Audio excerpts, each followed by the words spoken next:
सिडको विजयनगर येथील दत्त चौक परिसरात मद्यधुंद अवस्थेतील चारचाकी चालकाने वाहनावरील नियंत्रण गमावल्याने संतापजनक प्रकार घडलाय। अनियंत्रित वाहनाने रस्त्याच्या विरुद्ध बाजूला जात दुकानासमोरील BSNLच्या दूरध्वनीच्या खांबाला जोरदार धडक दिली। धडकेमुळे खांब उखडून पडला। धडक एवढी भीषण होती की काही क्षणांसाठी परिसरात घबराट निर्माण झाली।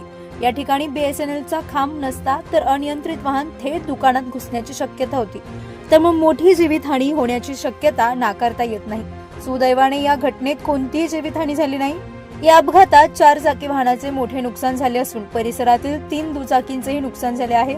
अपघात होताच चारचाकी वाहन चालवणारा चालक घटनास्थळावरून फरार झाला। नागरिकांनी तात्काळ पोलिसांना माहिती दिली।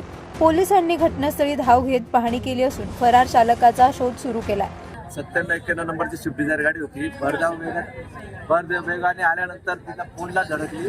पोलला धडकल्यानंतर टू व्हीलरचं सगळं नुकसान केलं, तिथं पत्र्याच्या शेडचं नुकसान केलं आणि त्याच्यानंतर नशिबाने इथं लहान मुलं खेळत असता आज कुठली जीवितहानी झाली हे खूप नशिबान। यात स्पीड ब्रेकर टाकणं खूप गरजेचं आहे। इथं स्पीड ब्रेकर टाकले नाही तर वारंवार या दुर्घटना घडतच राहतील। प्रशासनाने याच्यावरती लक्ष दिलं पाहिजे आणि योग्य ती ड्रायव्हरवरती कारवाई केली। हो, नेमका अपघात झाला कसा नेमका?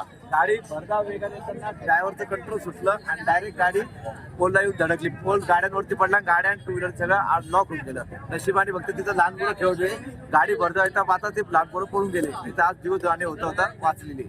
इथे 4 व्हीलर आली रॉंग साईडनी, इथे छोटे मुलं रस्त्यावर खेळत होते आणि डायरेक्ट रॉंग साईडला येऊन त्या पोलावर चढून तो पोल वगैरे पाडला आणि घराच्या पूर्ण तो पोल घरावर आला आणि इथे आता जीव वाचले, भरपूर जणांचे जीव वाचले। त्यांनी मद्यपान केलेलं होतं का? हो, दारू पिलेली होती त्यांनी, प्रचंड दारू पिलेली। त्यानंतर आपण पोलिसांना कळवलं का? हो, आले होते, पोलिसांची गाडी पण आली आणि झाली तिथे गाडी कारवाईची। मद्यधुंद अवस्थेत वाहन चालविण्याचा हा प्रकार नागरिकांच्या संतापाचा विषय ठरला।